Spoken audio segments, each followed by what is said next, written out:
You ask Tiger to solve. This deals with linear equations with one unknown. The final result is y equals 61. Let's solve it step by step. Group all y terms on the left side of the equation.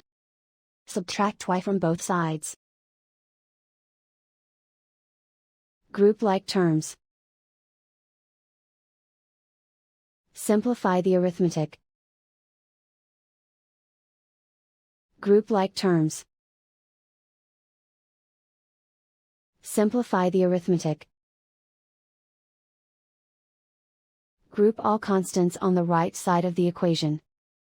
Add 94 to both sides. Simplify the arithmetic.